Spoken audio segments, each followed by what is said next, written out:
नमस्कार, मैं अभिषेक दुबे और आप देख रहे हैं महाराष्ट्र टीवी 24। फ्लाईओवर अथवा सीमेंट रोड निर्माण कार्य के दौरान हो रहे जानलेवा हादसे को पुलिस आयुक्त डॉक्टर रविंद्र सिग्नल ने गंभीरता से लेते हुए ठेकेदार, निर्माण कंपनियों के मालिक और सरकारी अधिकारियों को आड़े हाथ लेते हुए तत्काल उचित कदम उठाने के निर्देश दिए हैं।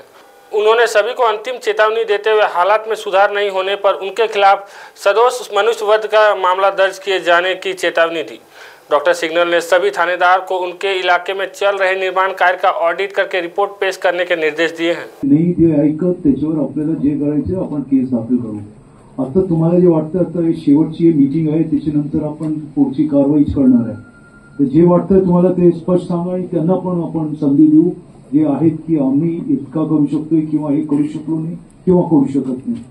जे आहे तुम्ही जे भूगम सांगू नका, जिथे आहे ते एकदम क्लिअर कट त्याच्याबद्दल सांगा। आमचे मार्शल्स ऍक्च्युअली असतातच सर तिथे, कधी एखाद वेळेला नसेल तर मी ते यापुढे हे करेल सर, एन्श्युअर करेल की सगळं सरांना सांगूनच ते होईल सर कामाचं। तुम्हाला स्पष्ट सूचना आता देण्यात येत आहे आणि सीपी म्हणून सूचना देतोय की हे काम सुरू करण्याचे अगोदर 24 तास अगोदर तुम्ही सांगितलं पाहिजे। ओके। आणि तिथे जे लावायचे ते लावले पाहिजे, बॅरिकेड असो किंवा 24 सिमेंट रोडचं काम सुरू आहे। यामध्ये 19 रस्ते अपघात झालेले आहेत आणि याच्यामध्ये मृतांची संख्या ही 6 आहे, म्हणजे 6 फेटल अपघात झालेले आहेत आणि 15 हे गंभीर स्वरूपाचे अपघात झालेले आहेत। तर अशा प्रकारे सर हे जे अपघात झालेले आहेत, मला वाटतं या ठिकाणी जे बांधकाम व्यावसायिक आहेत त्यांनी थोडी काळजी घेतली तर हे अपघातांचं जे प्रमाण आहे ते कमी होऊ शकतं किंवा आपल्याला ते शून्य करता येतं। आमचे जे अधिकारी आहेत सर वेळोवेळी जे बांधकाम व्यावसायिक आहेत त्यांच्या संपर्कामध्ये असतात, मग पोलीस स्टेशनचे प्रभारी अधिकारी असू देत किंवा वाहतूक शाखेचे अधिकारी असू देत।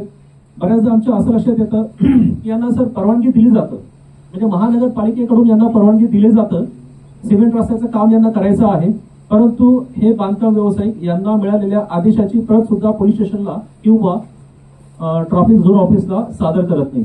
यांचं बांधकाम होणं सुरू होऊन जाते 10-15 दिवसानंतर जेव्हा आपले पेट्रोलिंग व्हेकल्स किंवा आपले अधिकारी पेट्रोलिंग करत असतात तेव्हा आपल्या लक्षात येतं की या ठिकाणी यांनी रस्ता बंद केलेला आहे। यांना कोणत्याही प्रकारचं आपण परवानगी दिलेली नसताना सुद्धा यांच्या हा रस्ता आम्ही या कामासाठी बंद केलेला आहे असं दिसून येत आहे सर। आम्ही यांना नोटिसेस पण इश्यू केलेल्या आहेत। मागच्या 6 महिन्या अगोदर सर आम्ही एका कंपनीला यांच्यावरती 304A चा गुन्हा का दाखल होऊ नये, कारण की अमरावती रोडला सर मोठ्या प्रमाणामध्ये फॅटल आणि गंभीर स्वरूपाचे अपघात घडायला सुरुवात झालेली होती।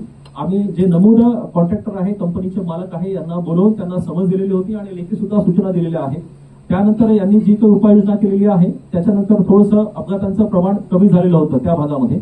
आता मला वाटतं अमरावती रोडवरती एक जो फ्लायओव्हर आहे त्याचं एक उद्घाटनाच्या प्रतीक्षेमध्ये आहे आणि एक पूर्णत्वाच्या दिशेने आहे, परंतु पॅरलली इतर भागांमध्ये सुद्धा सर मोठ्या प्रमाणामध्ये कामं सुरू आहेत। मला वाटतं या ठिकाणी सर आपले अधिकारी पण बसलेले आहेत। हे अधिकारी पण सर आपले त्यांना जर काही असं समस्या वाटत असेल प्रत्येक झोनमध्ये किंवा पोलीस स्टेशनच्या अंतर्गत पण कामं सुरू आहेत। या कामांची विभागणी ज्या पद्धतीने केली जाते किंवा एका पोलीस स्टेशन मधून दुसऱ्या पोलीस स्टेशनच्या मध्ये सुद्धा एखादा फ्लायओव्हरचं काम आहे किंवा रस्त्यांचं काम आहे हे केलेलं असतं सर। तर जर आपली परवानगी असेल तर काही अधिकारी आपलं मत या ठिकाणी व्यक्त करू शकतील। पोलीस स्टेशनचे प्रभारी अधिकारी या ठिकाणी मोजके जर कोणाला काही सांगायचं असेल की आपल्या हद्दीमध्ये मोठं काम सुरू आहे, मग ते सिमेंट रस्त्याचं काम असू देत, फ्लायओव्हरचं काम असू देत, नियमित रस्त्यांचं बांधकामाचं असू देत किंवा मेट्रोचं काम, आता फेज 2 पण सुरू झालेलं आहे कामठी रोडला। जर आपल्याला काम करत असताना अशी कोणती बांधकाम एजन्सी जी आपल्याला सपोर्ट करत नाही किंवा आपण दिलेल्या सूचनांचं पालन न केल्यामुळे त्या ठिकाणी अपघात घडलेले आहेत आणि कायदा सुव्यवस्थेचा प्रश्न निर्माण झालेला आहे। कोणाला काही बोलायचं असेल तर आपण या ठिकाणी बिनदिक्कत बोलू शकतो।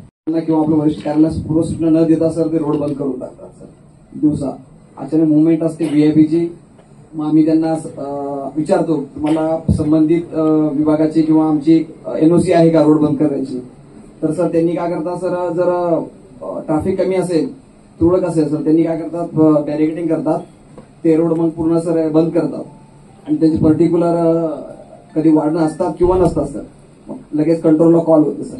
सर त्यांना अशी सूचना आहे की सर त्यांना मी वारंवार टोकलेलं आहे की तुम्हाला जर रोड बंद करत असेल तर तुम्हाला लेखी नोटीस घ्यावा लागेल आणि ते आम्हाला एक परत आम्हाला द्यावा लागेल, जेणेकरून आम्हाला रोड बंद आहे तर ती आम्हाला माहिती समजेल सर। कामं चालू आहे ते बाजूनी जो रस्ता चालू आहे त्या ठिकाणी बरेच मोठमोठे खड्डे पडलेले असतात आणि आपण सांगितल्यानंतर बुजवतात, परंतु नेमके त्यावेळेस पाऊस आलेला असतो किंवा काही ज्यावेळेस आता पाऊस नाही अशा वेळेस जर कामं केले ते खड्ड्याची तर ठीक आहे, आज करतात, परत उद्या परत तोच खड्डा तयार होतो. त्यामुळे वाहतूक जाम म्हणजे ट्रॅफिक जाम होते आणि मग लोकांचे फोन येणं सुरू होत आहे. अपघात जरी नाही होत असल्या खड्ड्यामुळे पण जामिंगचा प्रॉब्लेम होतो. महाराष्ट्र TV 24 के लिए ब्यूरो रिपोर्ट नागपुर.